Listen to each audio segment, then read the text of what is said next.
નમસ્કાર, RV study સેન્ટરમાં તમારું સ્વાગત છે।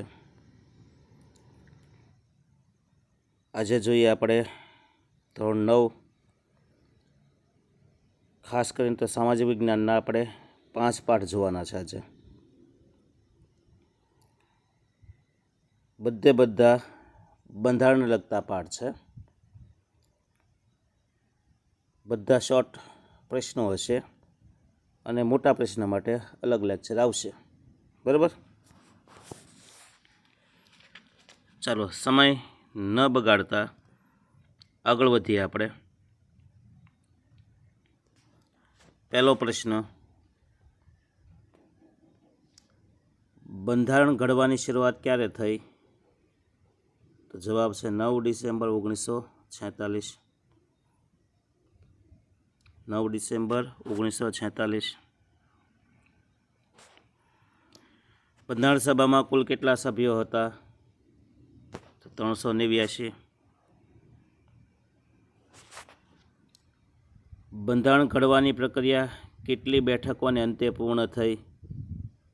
166 બેઠકો।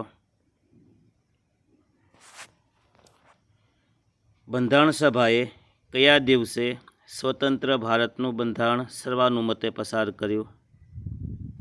26 નવેમ્બર 1949। જો પસાર કર્યાની વાત છે, અમલ નહીં। અમલ હોય તો 26 જાન્યુઆરી 1950, પણ આ તો સર્વાનુમતે સભામાંથી પસાર કર્યું એ ક્યારે? 26 નવેમ્બર 1949। હવે કયા દિવસ તરીકે ઉજવાય એ મને કોમેન્ટ કરજો તો ખબર પડે મને પણ કે તમને આવડે કે કેમ। બંધારણ ઘડાયું ત્યારે કેટલા અનુચ્છેદ અને પરિશિષ્ટ હતા? તો જવાબ 395 અનુચ્છેદ હતા અને 8 પરિશિષ્ટ હતા। તો હાલમાં બંધારણ સભામાં બંધારણની અંદર કેટલા અનુચ્છેદ અને પરિશિષ્ટો છે? તો હાલમાં 461 અનુચ્છેદ અને 12 પરિશિષ્ટ છે।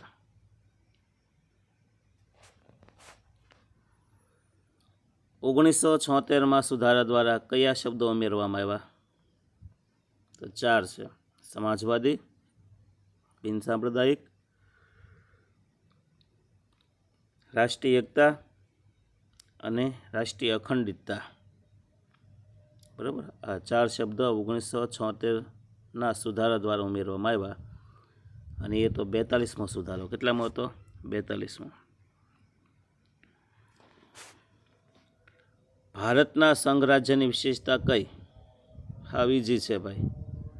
ભારતના કોઈ પણ રાજ્યને સંઘ રાજ્યમાંથી છૂટા પડવાનો અધિકાર નથી અને એ ભારતના સંઘ રાજ્યની વિશેષતા છે કે કોઈ રાજ્ય હવે ભારતમાંથી છૂટું પડી શકશે નહીં।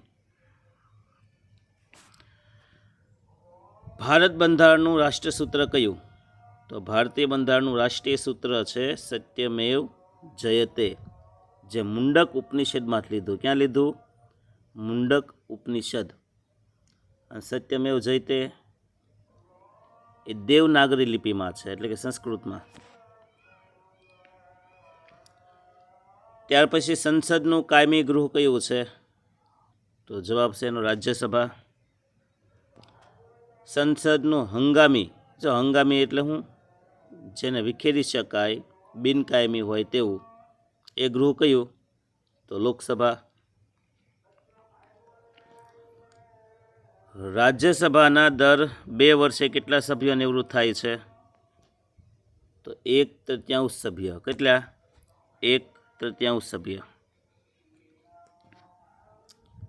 કેન્દ્રમાં કોના નામે વહીવટ ચાલે છે? તો કે રાષ્ટ્રપતિ। જો રાજ્ય હોય તો રાજ્યપાલ। બંધારણનું અર્થઘટન કરી કાયદાકીય વિવાદનું નિરાકરણ લાવવાનું કાર્ય કોણ કરે? તો બંધારણનું અર્થઘટન તો એક જ વ્યક્તિ કરી શકે છે, એક જ તે સંસ્થા, નામ છે સર્વોચ્ચ અદાલત।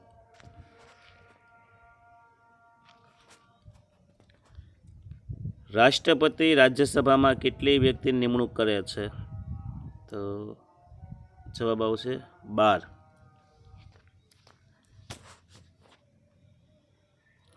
બંધારણીય કેટલા વર્ષની ઉંમર સુધીના બાળકને ફરજિયાત શિક્ષણનો હક આપ્યો બંધારણે?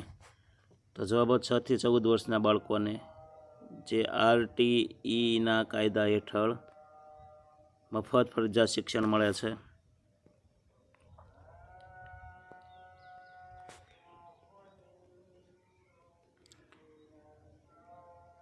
પછી બંધારણ કોને કહેવાય? તો દેશનું વહીવટ કરવા માટે કરવામાં આવેલા નિયમોના સુવ્યવસ્થિત સંગ્રહને બંધારણ કહેવાય. ટૂંકું ટચ દેશનો વહીવટ કરવા માટે નિયમોનો જે વ્યવસ્થિત સંગ્રહ છે એને બંધારણ કહેવાય. બંધારણના મહિલા પ્રતિનિધિ કોણ હતા? તેમાં 2 હતા, સરોજિની નાયડુ અને વિજયાલક્ષ્મી પંડિત. દેશનો પાયાનો અને મહત્વનો દસ્તાવેજ કયો? બંધારણ. ભારતની બંધારણ સભાની રચના કોણે કરી? તો જવાબ આવશે કેબિનેટ મિશને. આપણું બંધારણ કોણે કર્યું, મતલબ કે એનો પ્રસ્તાવ? તો કેબિનેટ મિશનમાં હતો, જેમાં 3 સભ્યો હતા. બંધારણ સભાના અધ્યક્ષ કોણ હતા? તો જવાબ ડૉક્ટર રાજેન્દ્ર પ્રસાદ. પણ એની પહેલાં એક કાર્યકારી અધ્યક્ષ હતા બંધારણ સભાના, રાજેન્દ્ર પ્રસાદ પહેલાં, ખાલી કામ પૂરતા કાર્યકારી, કામ ચલાવ. એ કોણ હતા? જો તેવડ હોય ને જવાબ આવડતો હોય તો લખજો, કોમેન્ટ કરજો મને. કોમેન્ટ કરવાથી બીજાને ખબર પડે. તમારું જ્ઞાન તો વધે જ છે, પણ આપણી આસપાસ રહેલા બીજા લોકોને પણ એનો ખ્યાલ આવે. હાલો, બંધારણ સભાની મુસદ્દા સમિતિના અધ્યક્ષ કોણ હોય? તો ખરડા સમિતિ, મુસદ્દા સમિતિના ડ્રાફ્ટિંગ કમિટીના અધ્યક્ષ હતા ડૉક્ટર ભીમરાવ આંબેડકર. 26મી જાન્યુઆરી કયો દિવસ ઉજવીએ? ખબર જ છે ભાઈ, પ્રજાસત્તાક દિવસ, રિપબ્લિક ડે, ગણતંત્ર દિવસ. બંધારણ ઘડતરની પ્રક્રિયા કેટલા દિવસ ચાલી? તો 2 વર્ષ 11 મહિના 18 દિવસ ચાલી. બંધારણનો આત્મા કોને ગણવામાં આવે છે? આમુખને. આમુખના 3 આધારસ્તંભો કયા? તો આમુખની વાત છે હવે. લોકશાહી, સમાજવાદી અને બિનસાંપ્રદાયિકતા. ભારતનું રાષ્ટ્ર ચિહ્ન કયું છે? તો જવાબ 4 સિંહની આકૃતિવાળું સારનાથનો સ્તંભ. ભારતનું રાષ્ટ્રસૂત્ર કયું? સત્યમેવ જયતે. વિશ્વનો સૌથી મોટો, વિસ્તૃત અને વિશિષ્ટ લેખિત દસ્તાવેજ કયો? તો એ છે ભારતનું બંધારણ. બંધારણનું પ્રારંભિક હાર્દરૂપ વિશિષ્ટ સ્થાન ધરાવતું તત્વ કયું? તો એ તો શરૂઆતનું હોય, એ છે આમુખ. બંધારણની શરૂઆત શાનાથી થાય? આમુખથી થાય છે. બંધારણનો આત્મા કોને કહેવામાં આવ્યો? તો કે આમુખને. બંધારણનો અર્ક કોને ગણવામાં આવે છે? એ પણ આમુખને. બંધારણમાં હોકાયંત્રની ગરજ કોણ સારે છે? એમાંય આમુખ. લોકશાહી કયા 2 ગ્રીક શબ્દોમાંથી ઉતરી આવ્યું? લોકશાહી છે ને, જો ડેમોક્રેસી કહેવાય, ડેમોક્રેસી. તો એ છે ડિમોસ અને ક્રેટસ. ડિમોસ એટલે લોકો અને ક્રેટસ એટલે સત્તા. એમ એ 2 શબ્દો ઉપરથી ઉતરી આવ્યું છે ડેમોક્રેસી. પ્રધાનમંડળની રચના શામાંથી કરવામાં આવી? તો સંસદમાંથી, ખાસ કરીને લોકસભામાંથી. સંસદીય સરકાર કયા સિદ્ધાંત પર કામ કરે છે? તો સંયુક્ત જવાબદારીના સિદ્ધાંત ઉપર. સંસદીય સરકારને કઈ સરકાર પણ કહેવાય? તો યાદ રાખજો, જવાબદાર સરકાર કહેવાય. ભારતના લોકોને કયા પ્રકારનો મતાધિકારનો હક આપવામાં આવ્યો? તો સાર્વત્રિક પુખ્ત વય મતાધિકાર. જે 18 વર્ષે પ્રાપ્ત થાય છે. કલ્યાણ રાજ સ્થાપવાનો ઉદ્દેશ કઈ રીતે સિદ્ધ કરી શકાય? તો સામાજિક ક્રાંતિ દ્વારા. ભારતીય બંધારણ એ કયા પ્રકારનો દસ્તાવેજ છે? તો જવાબ સામાજિક દસ્તાવેજ છે. ધર્મની દૃષ્ટિએ ભારત કેવું છે? તો ધર્મનિરપેક્ષ અને બિનસાંપ્રદાયિક.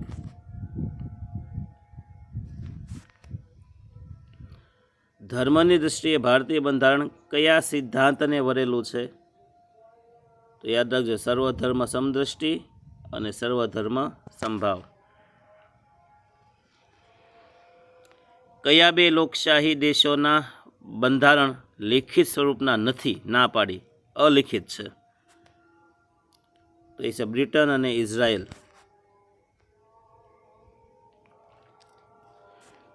કયા દેશમાં દરેક નાગરિક બેવડું નાગરિકત્વ ધરાવે છે? જો આપણે ભારતમાં એક જ છે, ઇન્ડિયન એટલે ઇન્ડિયન, આપણે બે નથી, એક જ છે. તો એ છે યુએસએમાં. ક્યાં આવશે? યુએસએમાં.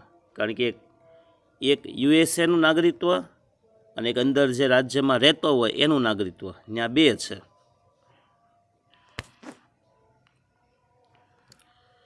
ભારતના કયા રાજ્યના નાગરિકો બેવડું નાગરિકત્વ ધરાવે છે?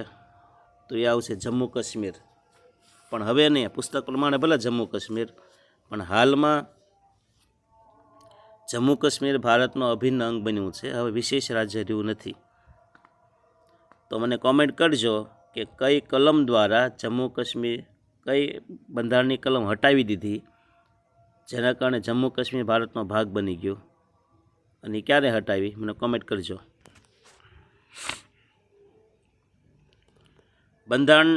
ભારતના બંધારણમાં કયા શબ્દનો ક્યાંય ઉપયોગ થયો નથી? તો એ શબ્દ છે સમવાય, એટલે કે ફેડરલ. બંધારણે ભારતને કેવા રાષ્ટ્ર તરીકે વર્ણવ્યું? તો યાદ રાખજો, રાજ્યોના સંઘ તરીકે, સંઘ રાજ્ય. કઈ યાદીમાં 97 વિષયનો સમાવેશ થાય? તો એ આવશે કેન્દ્રની યાદી. આમ તો 3 છે, કેન્દ્ર, રાજ્ય અને સંયુક્ત યાદી. કઈ યાદીમાં 66 વિષયો આવશે? તો રાજ્ય યાદી. કઈ યાદીમાં 47 વિષય આવશે? સંયુક્ત યાદીમાં.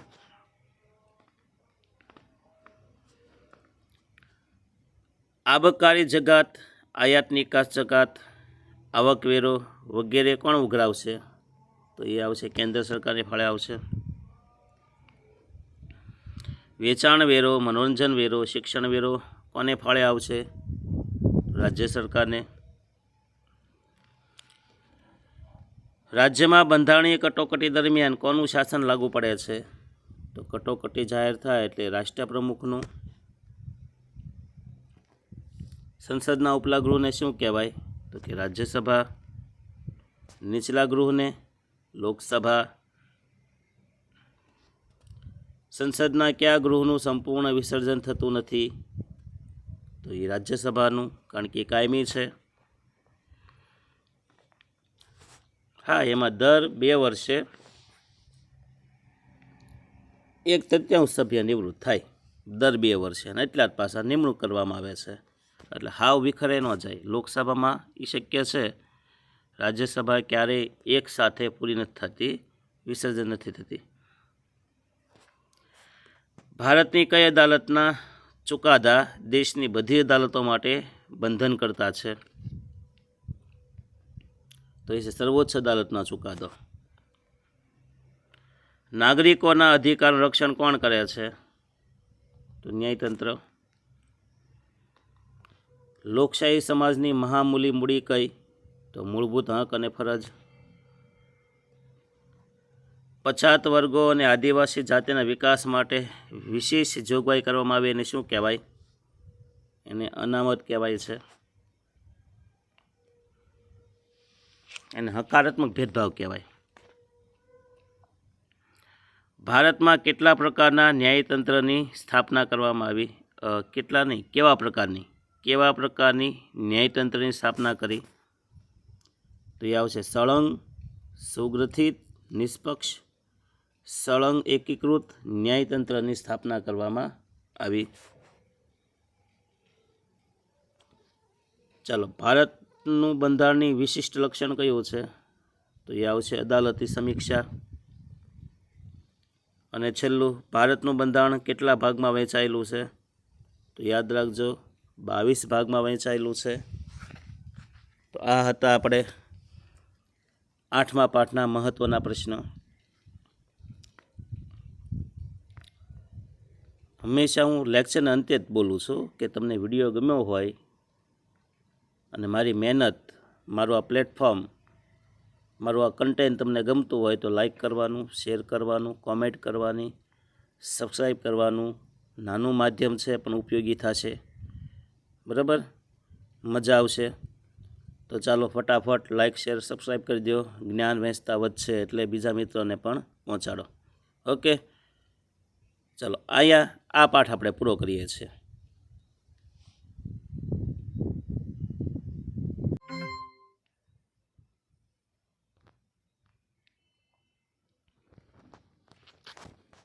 હવે આપણે પાઠ નંબર 9, સામાજિક વિજ્ઞાનનો પાઠ નંબર 9, મૂળભૂત હક, ફરજ અને રાજ્યનીતિના માર્ગદર્શક સિદ્ધાંતો આપણે ભણવાના છે. હક છે એ આપણા 6 છે, ફરજો કેટલી છે? 11 છે. માર્ગદર્શક સિદ્ધાંતો છે ને ભાગ 4માં આપેલા છે. ક્યાં આપેલા છે? બંધારણના ભાગ 4માં આપેલા છે. મૂળભૂત હક છે ને એ ભાગ 3ની અંદર છે. કયા ભાગમાં છે? 3જા ભાગમાં છે. ચાલો એમના કેટલાક ટૂંકા પ્રશ્ન આપણે જોઈએ. આઈએમપી. માનવ હક કોને કહેવાય? તો વ્યક્તિના અસ્તિત્વ અને તેના વ્યક્તિત્વના સર્વતોમુખી વિકાસ માટે જરૂરી સામાજિક પરિસ્થિતિઓને માનવ અધિકાર કહેવામાં આવે છે. કે માણસનો સંપૂર્ણ વિકાસ કરે એવી જે પરિસ્થિતિ છે ને એને માનવ અધિકાર કહેવાય, માનવ હક કહેવાય. માનવ અધિકારોનું જાહેરનામું કોણે અને ક્યારે બહાર પાડ્યું? તો માનવ અધિકારોનું જાહેરનામું છે ને UN સંસ્થાએ બહાર પાડ્યું, મહાસભાએ. ક્યારે? 10 ડિસેમ્બર 1948ના રોજ. માનવ અધિકારોનું જાહેરનામું UN સંસ્થાએ 10 ડિસેમ્બર 1948ના રોજ બહાર પાડ્યું. મૂળભૂત ફરજ દિવસ ક્યારે ઉજવવામાં આવે છે? તો કે 6 જાન્યુઆરીએ.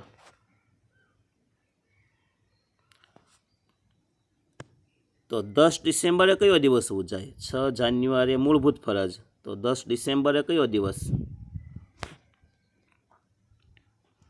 તો 10 ડિસેમ્બરે આવશે માનવ હક દિવસ, માનવ અધિકાર દિવસ.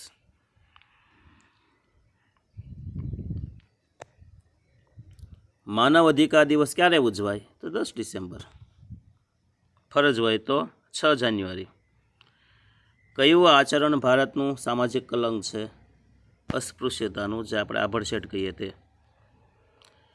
કયું આચરણ શિક્ષાપાત્ર ગુનો છે? તે અસ્પૃશ્યતા.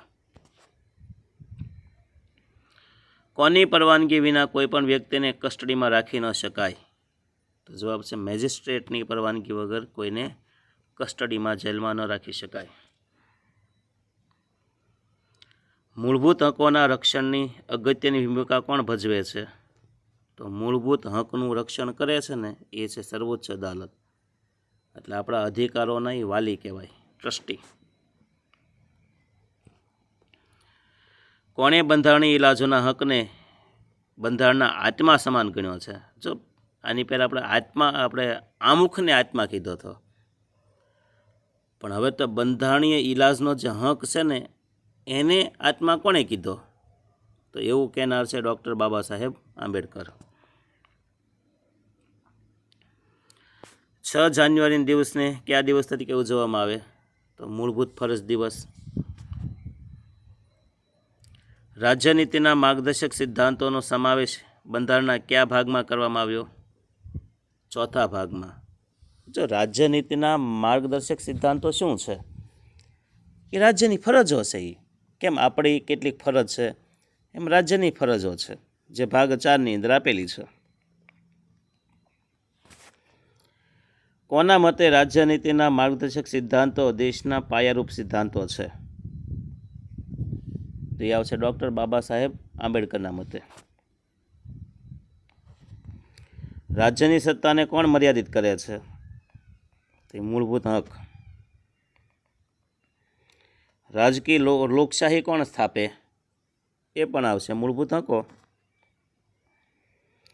પ્રતિબંધિત અટકાયત હેઠળના આરોપીને કેટલા સમય સુધી અટકાયત રાખી શકાય છે? તો આવશે 3 મહિના 90 દિવસ.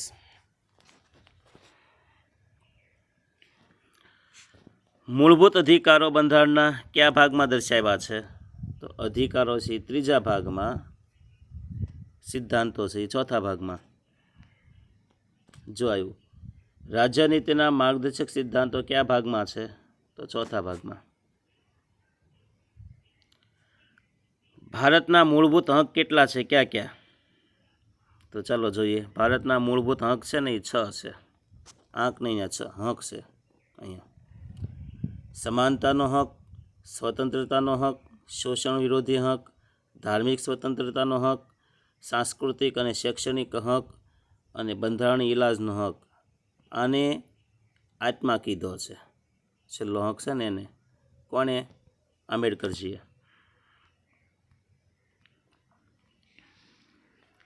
પછી જુઓ, સમાનતાનો હક કેટલા છે? ક્યાં ક્યાં? તો કે સમાનતાના હક છે ને 5 છે. કાયદા સામે સમાનતા, જાહેર સ્થળોના ઉપયોગની સમાનતા, જાહેર નોકરીમાં સમાનતા, અસ્પૃશ્યતા પર પ્રતિબંધ અને ઇલકાબો કે ખિતાબો પર પ્રતિબંધ. પછી સ્વતંત્રતાનો હક છે ને, એમાં કઈ કઈ સ્વતંત્રતા આવશે? તો એમાં 6 આવશે. આમાં ભલે 5 દેખાય, 6થી હું બોલીશ. તો કઈ કઈ સ્વતંત્રતા આવશે?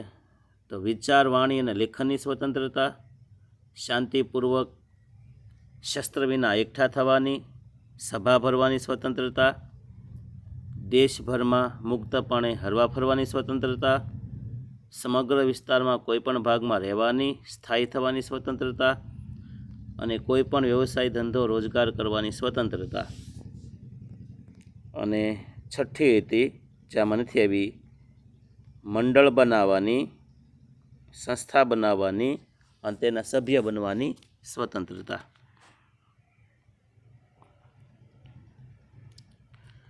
કયો હક ગુલામી પ્રથા, વેટ પ્રથા, બાળમજૂરી પર પ્રતિબંધ મૂકે છે?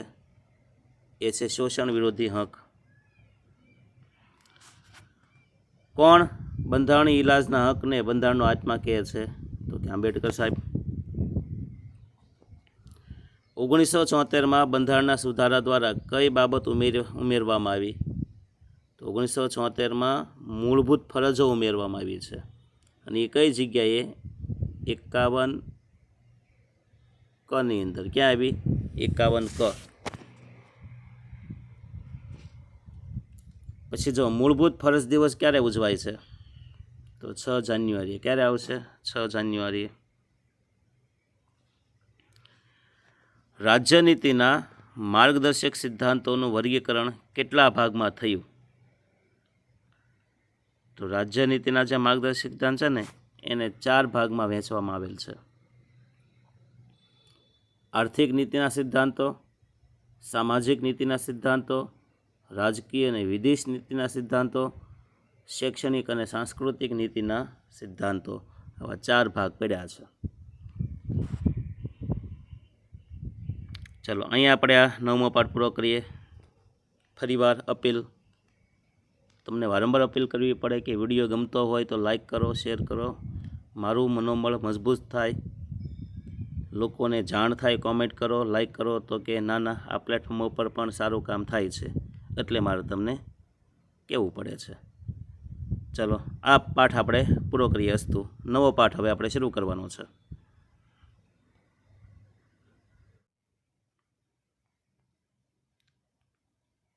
ચલો, હવે આપણે શરૂ કરીએ 10મો પાઠ, સામાજિક વિજ્ઞાન ધોરણ 9 10મો પાઠ. 10મા પાઠનું નામ છે સરકારના અંગ. તો કે સરકારના અંગો કેટલા છે આપણે ખબર છે. એક છે ધારાસભા,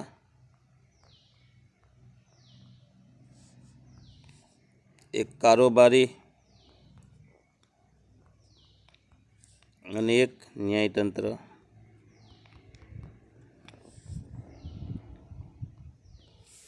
હલો, સરકારના અંગ કેટલા છે? તો કે 3 છે, ધારાસભા, કારોબારી અને ન્યાયતંત્ર. પ્રશ્નથી શરૂ કરે, ટૂંકા ટૂંકા પ્રશ્ન. પહેલો પ્રશ્ન જોઈએ તો આવ્યો, સરકારના અંગ કેટલા છે, ક્યાં ક્યાં? તો કે 3 છે, ધારાસભા, કારોબારી, ન્યાયતંત્ર. એમાં ન્યાયતંત્ર છે ને એ પહેલાં 2 છે ને એનાથી સ્વતંત્ર છે. ધારાસભા શું કામ કરે?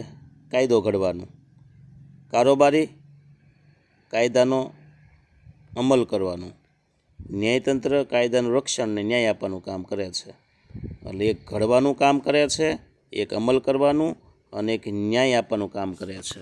જો આ પ્રશ્ન આગળ આવશે તે આવા જોશું આપણે. કાયદો ઘડવાનું કાર્ય કોણ કરે છે? સરકારનું કયું અંગ? તો આવશે ધારાસભા. જો ધારા એટલે કાયદો, સભા એટલે ઘડતી, જે સંગઠન કે સમૂહ.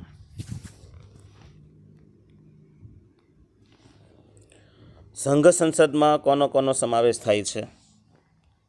તો સંઘ સંસદમાં છે ને રાષ્ટ્રપ્રમુખનો સમાવેશ થાય, ઉપરાષ્ટ્રપતિ, લોકસભા, રાજ્યસભા, આ બધાનો સમાવેશ સંઘ સરકાર એટલે કેન્દ્ર સરકારમાં થાય છે, જેને આપણે ભારત સરકાર કહીએ તે.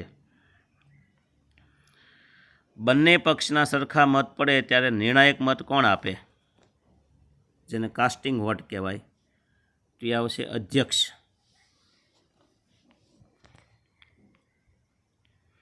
ખરડો કોને કહેવાય? તો કાયદા માટેની દરખાસ્ત એને ખરડો કહેવાય. ખરડાના કેટલા પ્રકાર છે, કયા કયા? તો કે ખરડાના 2 પ્રકાર છે, સામાન્ય ખરડો અને નાણાકીય ખરડો.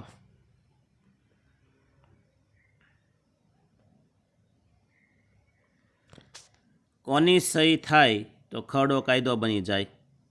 તો યાદ રાખજો, રાષ્ટ્રપતિ. હલો, વિધાનસભાના સભ્યોની સંખ્યા કેટલી હોય? તો રાજ્ય પ્રમાણે અલગ અલગ હોય ને, પણ યાદ રાખજો સૌથી વધુમાં વધુ 500 સભ્ય હોય. એ ગમે એવું રાજ્ય હોય, વધુમાં વધુ 500 સભ્ય અને ઓછામાં ઓછા 60 સભ્ય હોવા જોઈએ. એટલે 500 થી 60ની વચ્ચે. નાણાકીય ખરડો હંમેશા પહેલાં કઈ સભામાં રજૂ થાય? તો નાણાકીય ખરડો હોય ને એ સૌથી પહેલાં લોકસભામાં રજૂ થાય છે, અને પછી રાજ્યસભામાં, જે 14 દિવસમાં પસાર થવો જોઈએ ત્યાંથી. સંઘ સરકારની કારોબારીના સર્વોચ્ચ વડા કોણ? તો સંઘ સરકારની કારોબારીના સર્વોચ્ચ વડા છે રાષ્ટ્રપ્રમુખ. રાજ્ય સરકારની કારોબારીના સર્વોચ્ચ વડા કોણ? જો રાજ્યની વાત છે, ઓલું કેન્દ્ર સરકાર હતો, રાજ્ય સરકાર, તો એમાં આવશે રાજ્યપાલ. સરકારની કરોડરજ્જુ કોણ ગણાય? તો તજજ્ઞ, બાહોશ, નિષ્ણાંત, સનદી અધિકારીઓ.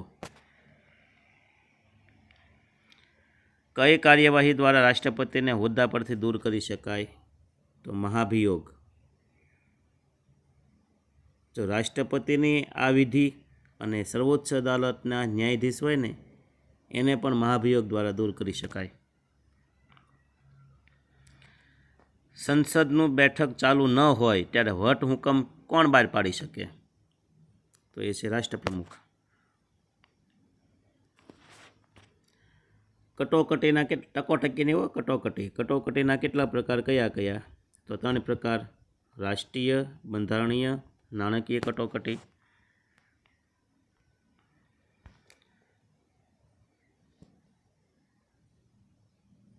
હાલો, ધારાસભાએ જે કાયદાઓ ઘડ્યા હોય એનો અમલ કોણ કરાવે? તો યાદ રાખજો, કારોબારી. કાયદાનો ભંગ થાય તો સજા અને દંડ કરવાનું કામ કોનું છે? તો તો ન્યાયતંત્રનું ન્યાય આપવાનું કામ છે. દેશની મહત્ત્વની અને સર્વોપરી સંસ્થા કઈ છે? તો એ છે સંસદ. એક જ ગૃહની બનેલી ધારાસભાને શું કહેવાય? એક ગૃહી. અને એક ગૃહ હોય ત્યાં માત્ર વિધાનસભા હોય. શું હોય? વિધાનસભા. જેમ કે આપણે ગુજરાતમાં એક જ ગૃહ છે, વિધાનસભા. બે ગૃહી ધારાસભાને શું કહેવાય? દ્વિગૃહી કહેવાય. ત્યાં વિધાનસભા હોય અને બીજું ગૃહ છે વિધાન પરિષદ હોય.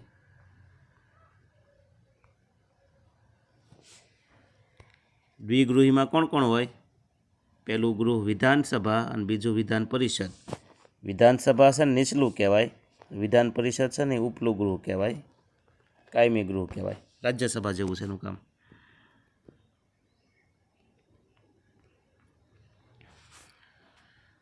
પછી સંઘ કક્ષાએ ધારાસભાનું ઉપલું ગૃહ કયું? તો યાદ રાખજો, રાજ્યસભા ઉપલું ગૃહ કહેવાય. હાલો, એમાં સંઘ લેવલે નીચલું ગૃહ કયું? તો લોકસભા. કોની સહી થાય તો ખરડો કાયદો બને? રાષ્ટ્રપ્રમુખ એટલે રાષ્ટ્રપતિ. રાષ્ટ્રપ્રમુખ કોની સલાહથી લોકસભાનું વિસર્જન કરી શકે? વડાપ્રધાનની સલાહ લે છે. કોરમ એટલે શું? તો કે ગૃહની કાર્યસાધક સંખ્યા, લગભગ 1/10 આવશે એમાં. કેટલા સભ્ય હાજર હોય તો ગૃહનું કોઈ પણ કાર્ય થઈ શકે. તો ગૃહનું કાર્ય થવા માટે જે સંખ્યાની જરૂર પડે એને કોરમ કહેવાય. સંઘ કક્ષાએ કયા ગૃહનું વિસર્જન થતું નથી? હાલો, કોનું વિસર્જન થતું નથી? તો રાજ્યસભાનું, કારણ કે કાયમી ગૃહ છે. હા, એમાં પછી સભ્ય નિવૃત્ત થાય પણ દર 2 વર્ષે. બરાબર, રાજ્યસભામાં નિવૃત્ત થાય પણ 2 વર્ષે સભ્યો નિવૃત્ત થાય. એ કેટલા? 1/33, 33% જેટલા. હોદ્દાની રૂએ રાજ્યસભાના ચેરમેન કોણ હોય છે? તો ભારતના ઉપરાષ્ટ્રપ્રમુખ. હાલમાં આપણા સભાપતિ ઉપરાષ્ટ્રપ્રમુખ કોણ છે? મને જરા કોમેન્ટ કરજો. રાષ્ટ્રપ્રમુખની ગેરહાજરીમાં રાષ્ટ્રપ્રમુખની ફરજો કોણ બજાવે છે? જો રાષ્ટ્રપતિ ન હોય તો જે ઉપરાષ્ટ્રપતિ હોય એની ફરજ નિભાવે છે. નીતિ પંચ કે આયોજન પંચના વડા કોણ હોય? તો વડાપ્રધાન. લોકસભામાં પ્રધાનમંડળ પર અવિશ્વાસનો ઠરાવ પસાર થાય તો શું થાય? લોકસભામાં જો પ્રધાનમંડળ હોય ને, વડાપ્રધાન એના મંત્રી હોય ને પ્રધાનમંડળ કહેવાય, એની ઉપર અવિશ્વાસનો ઠરાવ પસાર થઈ જાય તો પ્રધાનમંત્રીએ રાજીનામું આપવું પડે. પછી રાજ્યસભાના પ્રથમ ચેરમેન કોણ હતા? તો એ આવશે ડૉક્ટર સર્વપલ્લી રાધાકૃષ્ણન. ચાલો, લોકસભાના પ્રથમ અધ્યક્ષ કોણ હતા? સ્પીકર આપણા ગણેશ વાસુદેવ માવળંકર. કાયદા માટેની દરખાસ્તને શું કહેવાય? તો કે ખરડો, વિધેયક. સંસદના બંને ગૃહોની સંયુક્ત બેઠક કોણ બોલાવી શકે? તો એ છે રાષ્ટ્રપ્રમુખ. ચાલો, સંસદના બંને ગૃહોની સંયુક્ત બેઠકનું સંચાલન કોણ કરે? 2 ગૃહ ભેગા હોય, ઉપલું ગૃહ નીચલું ગૃહ, તો લોકસભાના અધ્યક્ષ હોય ને, સ્પીકર એ. રાષ્ટ્રપ્રમુખ કયા ગૃહમાં 2 એંગ્લો ઇન્ડિયન સમુદાયના સભ્યની નિમણૂક કરે છે? તો એ છે લોકસભામાં 2 એંગ્લો ઇન્ડિયન નિમણૂક કરે છે. ચલો, સંઘ કક્ષાએ, કેન્દ્ર કક્ષાએ નાણાકીય ખરડો છે કે કેમ? કોઈ પણ ખરડો નાણાકીય છે કે કેમ એ કોણ નક્કી કરશે? નક્કી કરશે લોકસભાના અધ્યક્ષ. હાલો, નાણાકીય ખરડો પ્રથમ કયા ગૃહમાં રજૂ થાય છે? તો લોકસભામાં. વહીવટી અધિકારીઓની સેવાને કઈ સેવા તરીકે ઓળખવામાં આવે છે? તો એને સનદી સેવા કહેવાય. કેન્દ્ર સરકારનો બધો વહીવટ કોના નામે થાય? તો કે રાષ્ટ્રપતિ. રાષ્ટ્રના વડા તેમજ ભારતીય પ્રજાસત્તાકના પ્રથમ નાગરિક કોણ? આપણા ભારતના પ્રથમ નાગરિક કોણ છે? રાષ્ટ્રપ્રમુખ, રાષ્ટ્રપતિ. દેશના સંરક્ષણના સર્વોચ્ચ વડા કોણ? રાષ્ટ્રપતિ.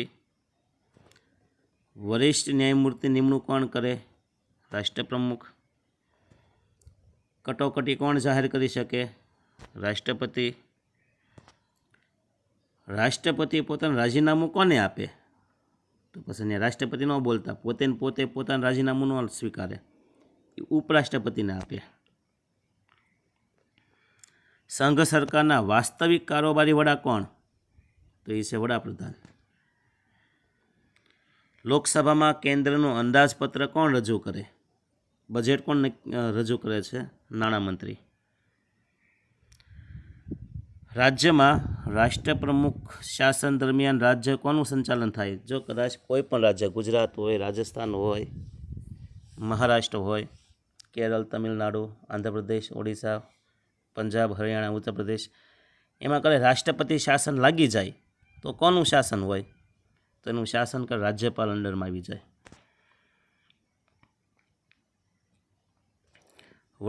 રાજ્યપાલ પછી એનું સંચાલન કરે છે.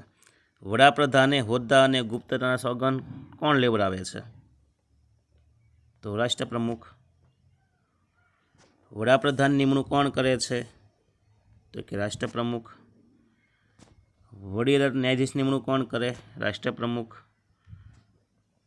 મુખ્ય પ્રધાન નિમણૂક કોણ કરે છે? તો રાજ્યના હવે રાજ્યના મુખ્ય પ્રધાન એટલે મુખ્યમંત્રી. આપણે એવો શબ્દ વાપરીએ, મુખ્યમંત્રી, નકર ડખા ચડી જાય. મુખ્યમંત્રી. મુખ્યમંત્રી નિમણૂક કોણ કરે? તો હવે આવશે રાજ્યપાલ. રાજ્યના મુખ્ય પ્રધાન એટલે મુખ્યમંત્રી અને તેમના પ્રધાનમંડળના હોદ્દા અને ગુપ્તતાના સોગંદ કોણ લેવડાવે? તો એ રાજ્યપાલ. જિલ્લા વિકાસ અધિકારી કોનો વહીવટ વડા હોય છે? તો જિલ્લા પંચાયતના, જેને આપણે DDO કહીએ. તાલુકા વિકાસ અધિકારી કોના વહીવટી વડા હોય છે? તો કે તાલુકા પંચાયતના, જેને આપણે TDO કહીએ. ગ્રામ પંચાયતના ચૂંટાયેલા લોકપ્રતિનિધિઓના નેતા કોણ હોય છે? સરપંચ. ગ્રામ પંચાયતનો વહીવટ કોણ સંભાળે? તો લાટી મંત્રી. જે ગામમાં ચૂંટણી ન થાય પણ સર્વસંમતિથી ચૂંટણી નિવારવામાં આવે, સરપંચની સર્વસામાન્ય પસંદગી કરવામાં આવે, એ ગામને કેવું ગામ જાહેર કરવાનું હોય છે? સમરસ ગામ. મહાનગરપાલિકાની રાજકીય કારોબારીના ચૂંટાયેલા બહુમતી પાંખના નેતા કોણ? તો એને મેયર કહેવાય. હાલો, મહાનગરપાલિકાની વહીવટી પાંખના નેતા કોણ? તો કે મ્યુનિસિપલ કમિશનર. સમરસ ગામ કોને કહેવાય? હમણાં જ જોયું આપણે. જે ગામના બધા મતદારો એ ચૂંટણી ન કરે પણ બધા ભેગા થઈને એમ કહી દે કે આને આપણે સરપંચ બનાવવો છે, ચૂંટણી નહીં, બધા ભેગા થઈને પસંદ કરી લે, તો એને સમરસ ગામ કહેવાય છે. જો ને સ્પેશિયલ અધિકાર મળે, સમરસ ગામને ગ્રાન્ટ મળે છે. પછીનું, રાષ્ટ્રપ્રમુખને કેટલા પ્રકારની સત્તા મળેલી છે? કઈ? તો રાષ્ટ્રપ્રમુખને છે ને એ 5 પ્રકારની સત્તા મળેલી છે. કારોબારી સત્તા, ધારાકીય સત્તા, નાણાકીય સત્તા, ન્યાય વિષયક સત્તા અને કટોકટી વિશેની સત્તા. ચલો, અહીંયા 10મો પાઠ પણ પૂરો થાય છે મિત્રો. ગમે તો લાઈક, શેર, સબસ્ક્રાઈબ કરો. મોજે મોજ.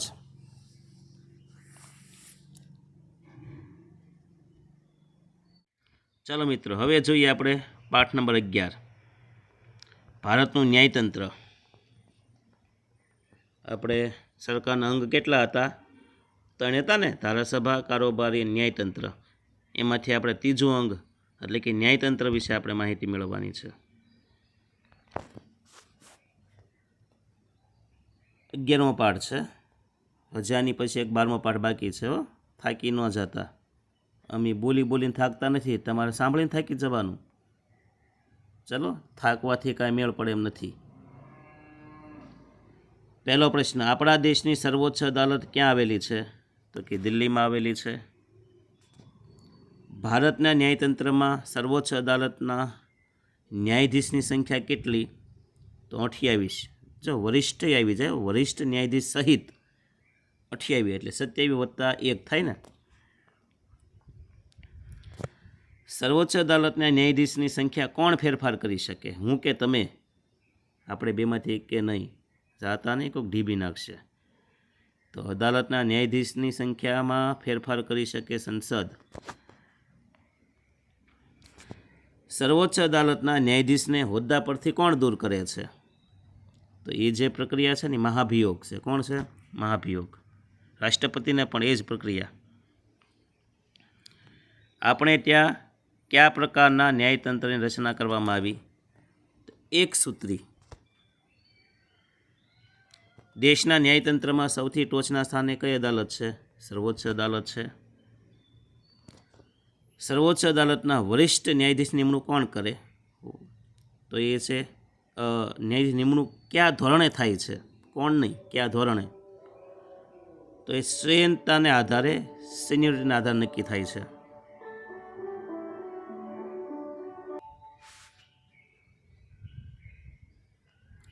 ત્યાર પછી કોના મત મુજબ સર્વોચ્ચ અદાલતના ન્યાયાધીશ તરીકે નિમણૂક પામનાર વ્યક્તિ પ્રસિદ્ધ કાયદા અને ધારાશાસ્ત્રી ન્યાયવિદ હોવો જોઈએ? તો સર્વોચ્ચ અદાલતના ન્યાયાધીશ હોય એટલે જેવો તેવો તો હોય નહીં, એ કાયદાશાસ્ત્રી જ હોવો જોઈએ. એ છે રાષ્ટ્રપ્રમુખના મતે.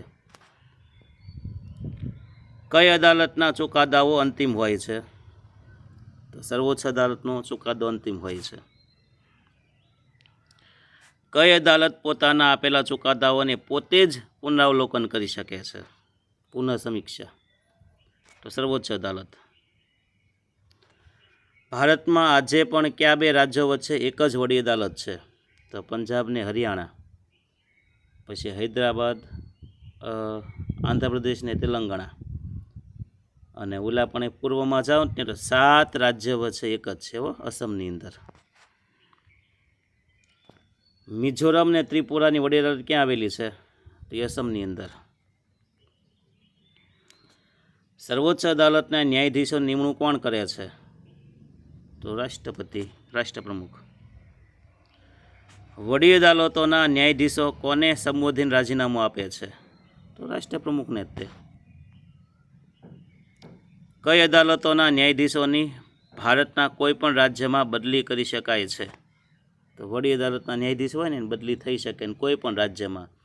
ગુજરાતના હાઈકોર્ટના જજ હોય એને પાછું કર્ણાટકમાં મૂકી આવે, કેરળમાં અથવા બીજી જગ્યાએ, ત્યાંના પાછા બીજી જગ્યાએ એમનું ટ્રાન્સફર કરી દે છે. સર્વોચ્ચ અદાલત અને વડી અદાલતોનું કામકાજ કઈ ભાષામાં થાય? તો અંગ્રેજી ભાષામાં. મફત કાનૂની સેવા મંડળની કચેરીનું વડું મથક ક્યાં આવેલું છે? તો મફત કાનૂની સેવા સત્તા મંડળ એ છે અમદાવાદમાં. સર્વોચ્ચ અદાલત કયા કયા વિવાદો ઉકેલવાનું કાર્ય કરે છે? તો સર્વોચ્ચ અદાલત છે ને એ નાગરિક વચ્ચેના, નાગરિક અને રાજ્ય વચ્ચેના, રાજ્ય વચ્ચેના અને રાજ્ય અને કેન્દ્ર સરકાર વચ્ચેના જે વિવાદો હોય ને ઉકેલવાનું કામ કરે છે. ત્યાર પછી ભારતના બંધારણનું અને નાગરિકના મૂળભૂત અધિકારનું રક્ષણ કોણ કરે છે? તો એ છે સર્વોચ્ચ અદાલત. 7 સિસ્ટર રાજ્ય જે પૂર્વમાં છે ને 7 રાજ્યો, 7 બહેનો રાજ્ય, એમાં એક જ ઉચ્ચ અદાલત છે. એ કઈ? એક જ હાઈકોર્ટ છે, એ છે અસમ. પછી વડી અદાલતના ન્યાયાધીશ નિમણૂક કોણ કરે છે? તો રાષ્ટ્રપ્રમુખ. જિલ્લાના ન્યાયાધીશની નિમણૂક કોણ કરે છે? તો એ છે રાજ્યપાલ. જો હવે જિલ્લાની વાત છે. ફોજદારી દાવા ચલાવનાર અદાલતને કઈ અદાલત કહેવાય? તો દીવાની કોર્ટ ને સેશન્સ કોર્ટ બે આવે ને. તો જે ફોજદારી દાવા ચલાવે ને એને સેશન્સ અદાલત કહેવાય. ફોજદારી દાવા ચલાવે એ કોર્ટને શું કહેવાય? સેશન્સ અદાલત. અને એના ન્યાયાધીશને શું કહેવાય? સેશન્સ ન્યાયાધીશ.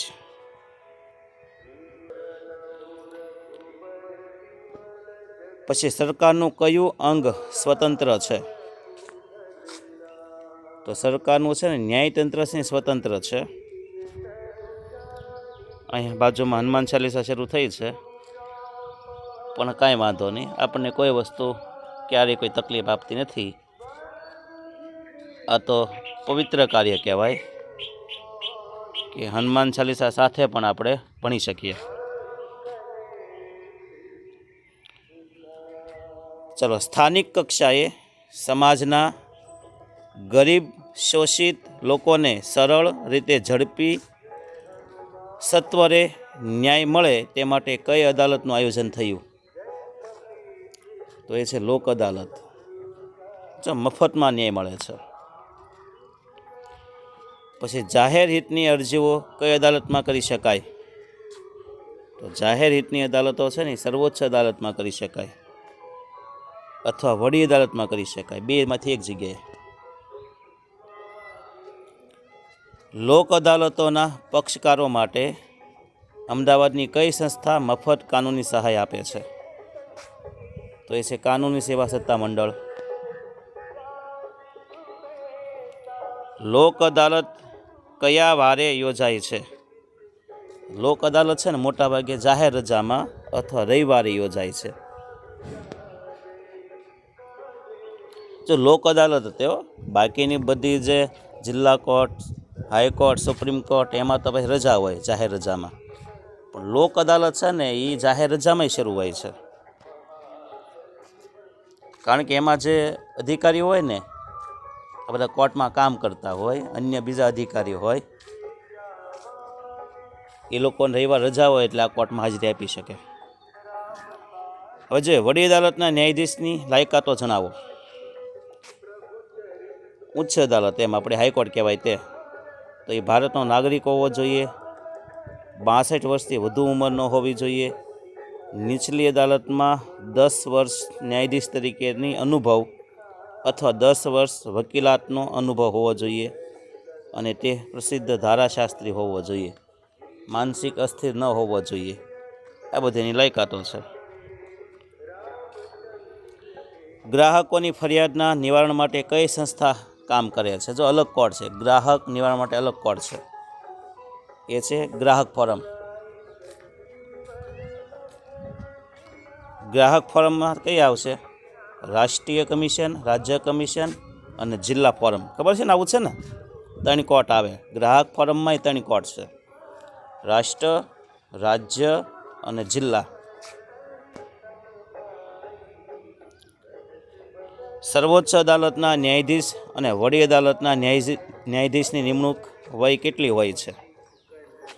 તો જો સર્વોચ્ચ અદાલત હોય ને, સુપ્રીમ કોર્ટ, એના જજની નિવૃત્તિ વય 65 વર્ષ, પણ વડી અદાલતના ન્યાયાધીશની નિવૃત્તિ વય છે ને 62 વર્ષની છે. સુપ્રીમ કોર્ટમાં શું યાદ રાખવાનું? 65, અને હાઈકોર્ટમાં 62. સર્વોચ્ચ અદાલતની કઈ અદાલત પણ કહેવાય? તો કે સર્વોચ્ચ અદાલતને નજીરી અદાલત પણ કહેવાય, એટલે કે કોર્ટ ઓફ રેકોર્ડ્સ, આવું નામ આપેલું છે. શા માટે આવું? કારણ કે એના જે ચુકાદા હોય ને એનો સંગ્રહ થાય છે, રેકોર્ડ સાચવવામાં આવે છે. પછી એવો ને એવો ભવિષ્યમાં જ્યારે કોઈ કેસ આવે તો સંદર્ભ તરીકે ઉપયોગ કરી શકાય. એટલે સર્વોચ્ચ અદાલત અને વડી અદાલતનું કામકાજ કઈ ભાષામાં થાય? તો અંગ્રેજી ભાષામાં. ગુજરાતના વડી અદાલત ક્યાં આવેલી છે? તો અમદાવાદ. રાજ્યની તમામ તાબાની અદાલતો કઈ અદાલતની હુકુમત હેઠળ આવે છે? તો વડી અદાલત. તો તાબાની તમામ, એ જિલ્લા હોય, ફાસ્ટ ટ્રેક કોર્ટ હોય, તાલુકા લેવલ અદાલત હોય, બધી વડી અદાલતના અંડરમાં આવે છે.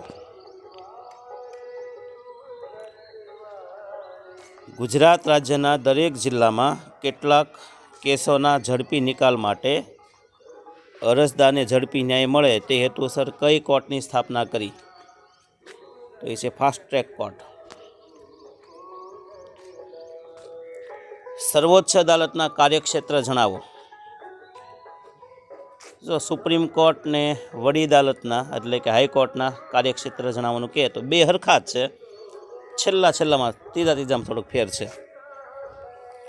તો સર્વોચ્ચ અદાલતના કાર્યક્ષેત્રમાં આવશે મૂળભૂત ક્ષેત્રાધિકાર, અપીલનું ક્ષેત્રાધિકાર, સલાહકારી ક્ષેત્રાધિકાર. જો એવું તે વડી એટલે હાઈકોર્ટ, એને પણ ત્રણ જ છે: મૂળભૂત ક્ષેત્રાધિકાર, અપીલનું ક્ષેત્રાધિકાર, પણ ત્રીજો અલગ છે જો વહીવટી ક્ષેત્રાધિકાર.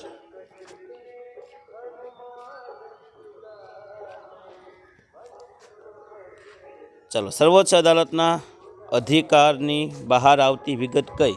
સુપ્રીમ કોર્ટને અમુક વસ્તુ લાગુ ન પડતી, એ પણ એમાં ન્યાય ન આપી શકે. એ કઈ બાબત છે? તો એ છે રાજ્ય વચ્ચે નદીના પાણીની વહેંચણીની સમસ્યા માટે અલગથી પાણી ન્યાય પંચ બનાવવામાં આવ્યું છે. જળ માટેનું, પાણીની વહેંચણી માટેનું અલગ ટ્રિબ્યુનલ ન્યાય પંચ બનાવ્યું છે, અને એ જ એનો ચુકાદો આપે, સુપ્રીમ કોર્ટ નહીં. તો સુપ્રીમ કોર્ટની બહાર છે એ મુદ્દો. હાલો, સુપ્રીમ કોર્ટના ન્યાયાધીશ છે એને ફરજ મુક્ત કઈ રીતના કરી શકાય? તો કે મહાભિયોગ દ્વારા. ક્ષેત્રાધિકાર કોને કહેવાય? તો સર્વોચ્ચ અદાલતને આપેલી વિશાળ વ્યાપક સત્તાને ક્ષેત્રાધિકાર કહેવાય. સર્વોચ્ચ અદાલતને જે વિશાળ સત્તા આપી દીધી ને, વિશાળ સત્તા, એને ક્ષેત્રાધિકાર કહેવાય. મૂળભૂત ક્ષેત્રાધિકાર કોને કહેવાય? જો મૂળભૂત ક્ષેત્રાધિકારો, તો જે મુકદમો ડાયરેક્ટ સીધો જ તે સર્વોચ્ચ અદાલતમાં શરૂ થયો, ન્યાત એની સુનાવણી થઈ, તો એને મૂળભૂત ક્ષેત્રાધિકાર કહેવાય. જો બીજી કોઈ કોર્ટમાંથી ખેંચવાનો નહીં. જે મુકદમો શરૂઆતથી સર્વોચ્ચ અદાલતમાં હોય ને, એ ચુકાદો આપવાનો હોય તો એ સત્તાને મૂળભૂત ક્ષેત્રાધિકાર કહેવાય. વિવાદ ક્ષેત્રાધિકાર કોને કહેવાય? તો વડી અદાલતે આપેલા ચુકાદા સામે, વડી અદાલતે ચુકાદો આપી દીધો છે એમ, એની સામે સર્વોચ્ચ અદાલત અપીલ સાંભળે તેને વિવાદ ક્ષેત્રાધિકાર કહેવાય. કારણ કે અમુક લોકોને વડી અદાલતનો ન્યાય મંજૂર ન હોય તો એ સુપ્રીમ કોર્ટમાં રીટ કરે, અને ત્યારે સુપ્રીમ કોર્ટ એને સાંભળે, તો એ જે સાંભળે છે ને એને વિવાદ ક્ષેત્રાધિકાર કહેવાય. મૂળભૂત અધિકારનો ભંગ બદલ સર્વોચ્ચ અદાલત ક્યાં હુકમો બહાર પાડી શકે છે? તો જો અધિકારનો ભંગ થાય તો હાજર હુકમ બહાર પાડી શકે છે, મનાઈ હુકમ બહાર પાડી શકે છે, કર્તવ્ય હુકમ બહાર પાડી શકે છે, અધિકાર ભંગનો હુકમ બહાર પાડી શકે છે, પ્રતિબંધ હુકમ બહાર પાડી શકે છે.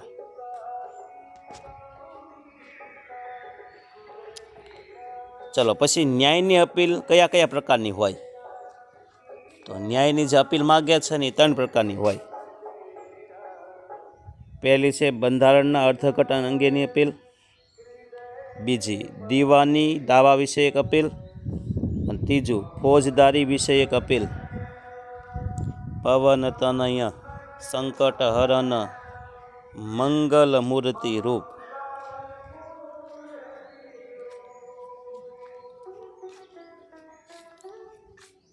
રામ લખન સીતા સહિત દય બસહુ સુરભુ સિયાવર રામચંદ્ર કી જય. મસ્ત મજાની હનુમાન ચાલીસા સંભળાય છે, પણ મારા માટે બાધક નહોતી એટલે મેં લેક્ચર શરૂ રાખ્યો. ઓકે, છેલ્લો પ્રશ્ન જો ફરી વખત, ન્યાયની અપીલ કયા પ્રકારની હોય છે? તો બંધારણના અર્થઘટન અંગેની અપીલ હોઈ શકે, દીવાની દાવા વિષયક અપીલ હોઈ શકે, અને ફોજદારી દાવા વિષયક અપીલ હોઈ શકે છે. તો અહીંયા વાત થઈ ગઈ આપણે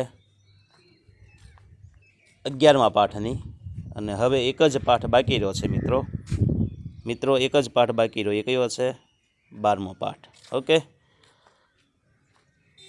ચાલો હવે પછી 12મો પાઠ શરૂ કરવાનો છે.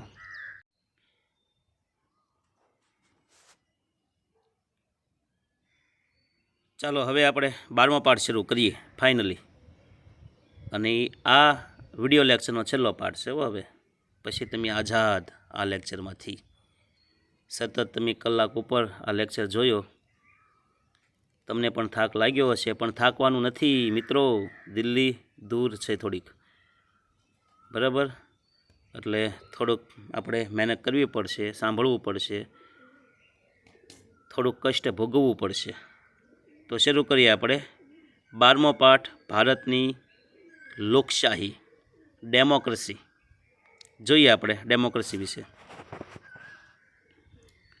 પહેલો પ્રશ્ન, લોકશાહીનું અનિવાર્ય અંગ કયું? તો લોકશાહીનું અનિવાર્ય અંગ છે ચૂંટણી. લોકમતના ઘડતરમાં ફાળો આપતા મુખ્ય 2 માધ્યમો કયા? તો લોકમત કેળવવા માટે 2 માધ્યમ છે, મુદ્રિત માધ્યમ, વીજાણુ માધ્યમ. જેમાં 2 પ્રકાર આવ્યા. હજી પાછા 2 પ્રકારવાળો પ્રશ્ન આવ્યો. જુઓ, લોકશાહી શાસન વ્યવસ્થાના કેટલા પ્રકાર છે, ક્યાં ક્યાં? તો લોકશાહી શાસન વ્યવસ્થા છે ને એના 2 પ્રકાર છે. સંસદીય લોકશાહી, લોકશાહીના 2 પ્રકાર, સંસદીય અને પ્રમુખશાહી. એમાં પ્રમુખશાહી ક્યાં છે ખબર છે? અમેરિકામાં, યુએસએમાં. અને સંસદીય આપણે ભારતની અંદર છે. પછી ભારતમાં ચૂંટણીના કેટલા પ્રકાર? જો મુદ્રિત માધ્યમમાં 2, લોકશાહીના 2. હવે ચૂંટણીના કેટલા પ્રકાર ક્યાં ક્યાં? તો એમાંય 2 આવશે. ચૂંટણીના 2 પ્રકાર, પ્રત્યક્ષ ચૂંટણી, પરોક્ષ ચૂંટણી.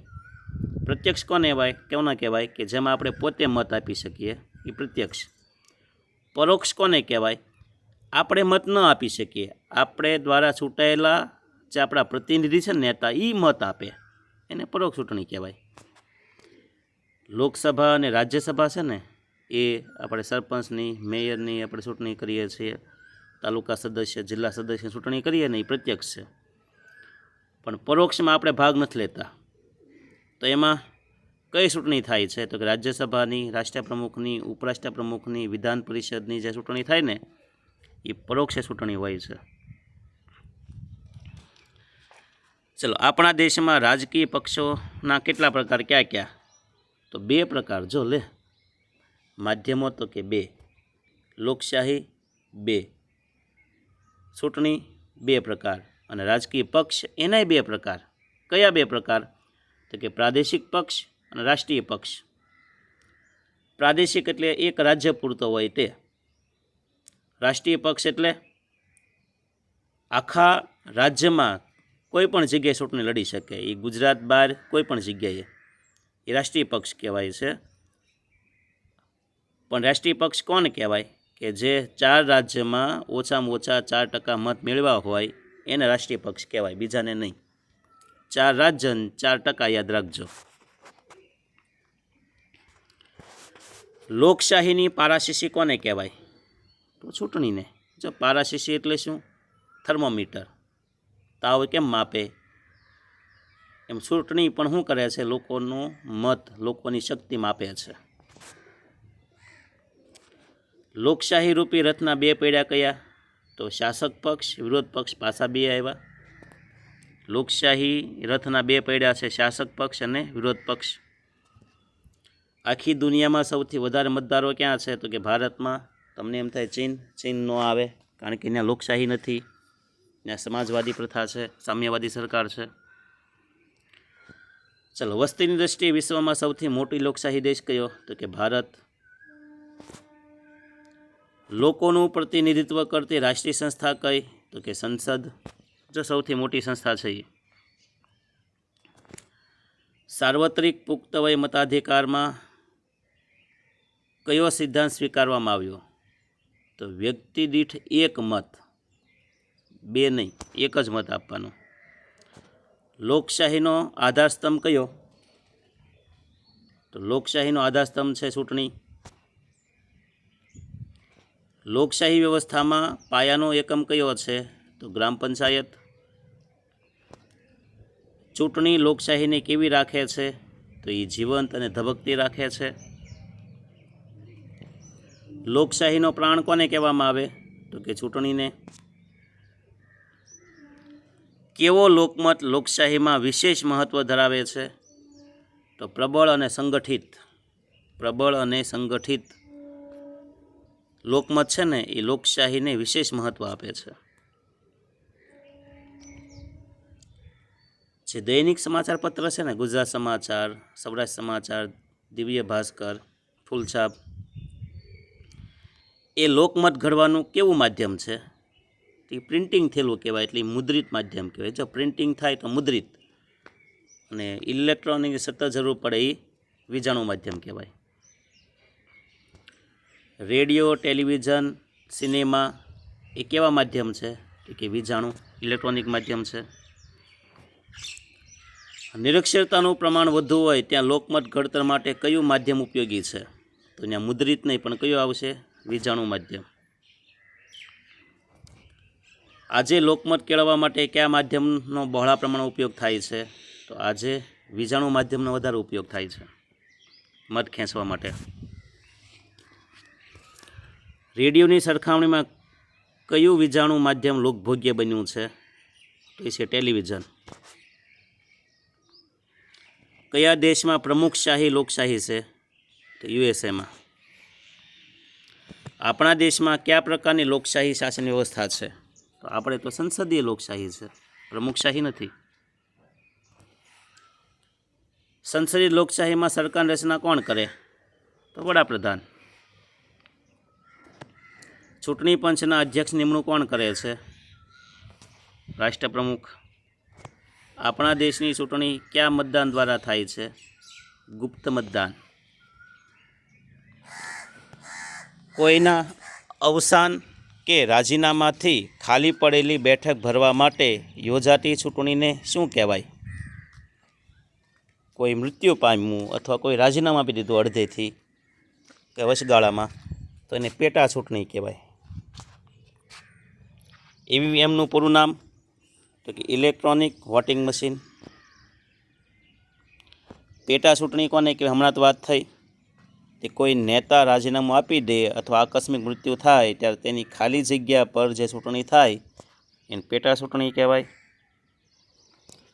તો મધ્યસત્ર ચૂંટણી કોને કહેવાય? તો મુદત પૂરી થઈ જાત, મુદત પૂરી થાય ને પહેલાં, કેમ 5 વર્ષ કે 6 વર્ષની મુદત હોય, એ મુદત પૂરી થતાં અગાઉ સંસદ કે ધારાસભાને વિખેરી નાખવામાં આવે છે, બરખાસ્ત કરવામાં આવે છે. અને સંસદ કે ધારાસભા નવેસરથી જે રચના થાય ને એને મધ્યસત્ર ચૂંટણી કહેવાય છે. જીવંત લોકશાહી માટે અનિવાર્ય શરત કઈ? તો જીવંત લોકશાહી માટે અસરકારક અને સબળ વિરોધ પક્ષ હોવો જોઈએ. માયકાંગલો વિરોધ પક્ષ નહીં, સબળ. લોકશાહી રથના 2 પૈડા કયા? તો કે શાસક પક્ષ અને વિરોધ પક્ષ. અને છેલ્લું, 10 માર્ચ 2014 સુધીમાં કેટલા રાજકીય પક્ષો નોંધાયા છે? તો ભારતની અંદર 1593 જેટલા રાજકીય પક્ષો છે જે ચૂંટણી લડે છે. તો અહીંયા વાત થઈ ગઈ આપણે મિત્રો 12મા પાઠની. અંતે આપણે કલાકો ભણ્યા પછી આપણે હવે ધોરણ 9ના સામાજિક વિજ્ઞાનના આપણે 8, 9, 10, 11, 12 એટલે 5 પાઠ પૂરા કર્યા છે. અભિનંદન તમને કે તમે આ 5 પાઠ સુધી તમે ટકી રહ્યા અને એનું વળતર મળશે. હું મારા ઈષ્ટદેવ, મારા ભગવાનને પ્રાર્થના કરું કે તમને સફળ બનાવે. ઘણા બધા આશીર્વાદ સાથે આ લેક્ચર પૂરો કરું છું. ઓકે, લાઇક, શેર, પાછા સબસ્ક્રાઈબ કરજો. નાની ચેનલ છે, નાનું માધ્યમ છે, પણ સપોર્ટ કરજો. ચલો, જય હિન્દ, જય ભારત. The end. અક્ષરમાં આપણે હંમેશા ગાંધીજી છીએ હો ભાઈ. અક્ષરમાં કેવા છીએ આપણે? ગાંધીજી. The and.